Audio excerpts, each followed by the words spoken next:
Ang kwento ko ay nagsimula nang maisipan ni Papa na dalawin ang tita ko at mga pinsan sa probinsya. May tatlong anak ang tita ko. Kaedad ko ang isa at ang dalawa naman ay mas matanda lang sa amin ng konti. Naalala ko pa na tuwang-tuwa ang tita at mga pinsan ko nang makarating kami sa kanila. Matapos ang batian ay lumabas na kami ng mga pinsan ko para maglaro ng tagu-taguan. Siya nga pala, ang bahay ng tita ko ay malapit sa gubat, kaya naman napapalibutan ang lugar ng mga puno at matataas na damo. Pinaniniwalaan na marami daw duwende na nakatira sa gubat o sa lugar na maraming puno, at dapat daw ay lagi magpapasintabi sa mga ito sa pamamagitan ng pagsasabi ng tabi-tabi po. Kapag daw kasi nasaktan sila, ay maaari ka nilang gantihan sa maraming paraan. Balik tayo sa kwento. Isa sa mga pinsan ko ang naging taya, kaya naman lahat kami ay kanya-kanyang tago na magsimula siyang magbilang. Habang naghahanap ng matataguan, ay nakita ko ang isang napakalaking puno. At sa likod nito ay mayroong maliit na butas, kaya naman doon ako nagtago. Matagal din ako naghintay pero hindi ako nahanap ng pinsan ko kaya lumabas na din ako para bumalik sa kanila. Bago kami maghapunan ay nagsimula ng sumama ang aking pakiramdam. Naalala ko na nanginginig ako noon at paulit-ulit na sumusuka sa banyo. Iyon na lang talaga ang huling naalala ko pero ang sabi sa akin ng papa at tita ko ay halos na koma daw ako ng 3 araw. Naghahalusinate pa nga daw ako dahil minsan daw tumatawa ako, umiiyak o kaya naman ay may kinakausap kahit wala namang tao sa harap ko. Dinala pa nga daw nila ako sa ospital pero hindi daw masabi ng doktor kung anong nangyayari sa akin. Dahil desperado na ang lahat, tinanong na ng tita ko ang mga pinsan ko kung ano ba talagang ginawa namin sa labas. Nabanggit nga nila na naglaro kami ng tagu-taguan, kaya naman naisip ng tita ko na baka daw namatanda ako. Dinala nila ako sa albularyo at sabi ng papa ko na pagpasok ko pa lang daw sa bahay ng albularyo ay sinabi agad nito na napaglalaroan ako. Sinimulan na akong tawasin ng albularyo. Umukha ito ng isang palanggana na may tubig at nilagyan ng kaunting patak ng langis. Nagumpisa itong magdasal at pagkatapos ay ibinubos ang natunaw na kandila sa tubig. Sabi ng tito ko na isang figura daw ng malaking puno ang nabuo. Pinayuhan kami ng albularyo na bumalik sa puno at magsabi ng tabi-tabi po at magbigay ng prutas bilang offering. Sinunod naman ito ng papa at tita ko at kinabukasan ay nagising ako na parang walang nangyari sa akin.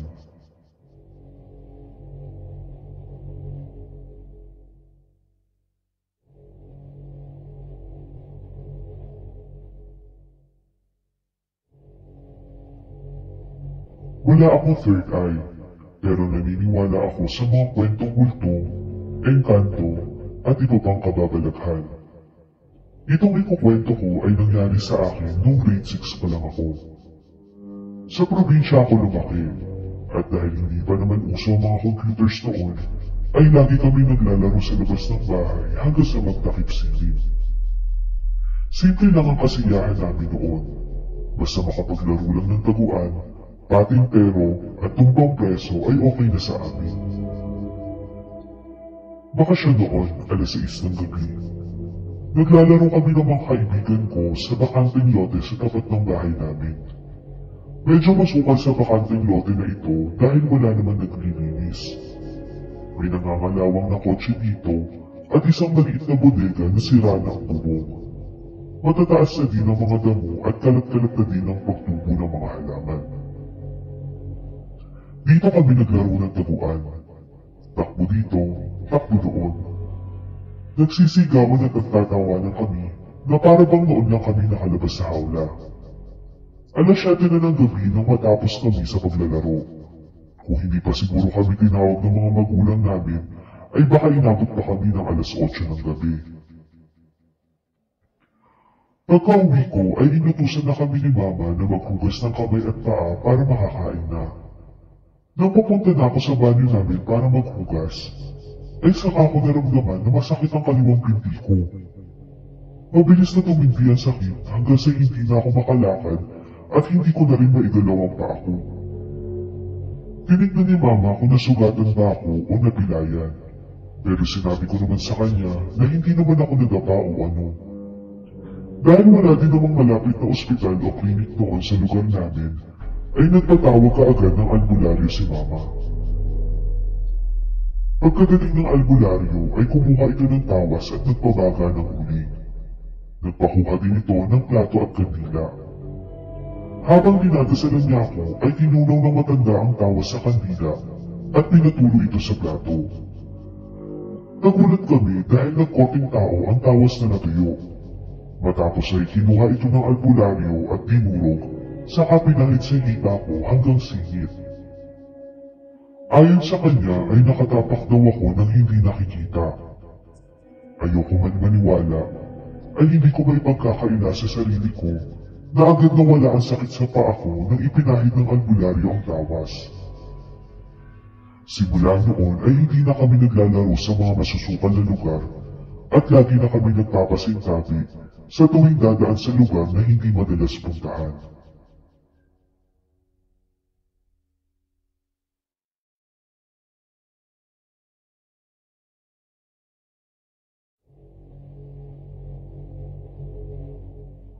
Ang kwento ko ay base sa naging karanasan ng kaibigan ko noong college pa lamang kami taong 1984. Nakatira kami sa men's dormitory na nasa loob ng vicinity ng UPLB campus. Kadalasan, naglalakad lamang ang mga estudyante papasok at pauwi galing klase dahil wala pang kahit anong transportation noon na dumadaan sa dorm. Isang araw, habang naglalakad pabalik sa dorm ng kaibigan ko, ay nakasalubong siya ng isang napakagandang dalaga na may bitbit na mga hilaw na mangga para itinda. Sobrang nabighani daw siya sa babae, kaya naman naisipan niya na bumili ng mangga dito at makipagkaibigan.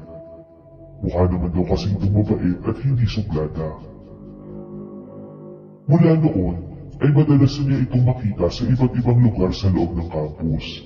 At kung may pagkakataon din, ay lagi din siyang bumibili ng mangga mula rito. Maliban sa taglay nitong ganda, ay wala naman ng kakaiba sa dalaga. Pero nagtataka lang ang kaibigan ko dahil sa tuwing ikukwento daw niya ito sa ibang tao, ay parang walang nakakapansin o nakakakilala dito. Isang araw, nakita niya ang babae sa may lobby ng isa sa mga building sa campus. Suot nito ang puting blouse at floral na bestida na madalas nitong gamit. Meron din itong kwintas na gawa sa leather at isang native bracelet sa kaliwang kamay. Binati niya ito at sinubukan niya makipagkwentuhan para mas makilala pa ang dalaga, pero naging maikli lamang ang sagot nito. Sinabi lang ng dalaga na sa malapit lang daw ito nakatira at isa din siyang estudyante. Matapos ang pag-uusap nila ay umalis na ang dalaga. Tamang-tama naman na dumating ang isa pa naming kabarkada, kaya naman tinawag ito ng kaibigan ko. Tinanong niya ang lalaki kung anong tingin niya sa dalaga, pero kinilabutan ng kaibigan ko. Nagsabihin ng kabarkada namin na wala naman daw siyang nakitang babae na kausap nito at mag-isa lang daw siya sa lobby kanina pa. Isang Sabado, habang natutulog ang kaibigan ko sa silid niya sa dormitoryo, ay napanaginipan niya ang babae. Dito sinabi ng babae na isa daw siyang diwata na nakatira sa puno ng mangga sa tapat ng bintana niya. Nagkagusto daw siya sa kaibigan ko at inaalok itong maging prinsipe sa daigdig nila. Hindi makapaniwala ang kaibigan ko sa mga narinig niya at tumanggi ito sa alok ng dalaga. Dahil dito ay nagalit ang babae at biglang nagbago ang anyo nito at naging isang pangit na matanda. Hinawakan nito ang kaibigan ko at sinimulang hatakin siya papunta sa daigdig nila. Nagsisisigaw ang kaibigan ko dahilan para puntahan siya ng mga kadorm niya. Nagulat ang mga ito dahil namumuti daw ang kaibigan ko sa takot. Maliban doon ay may mga kalmot din daw ito sa braso at marka sa leeg na parang sinakal. Simula noon ay hindi na nagpakita pa sa kanya ang dalaga.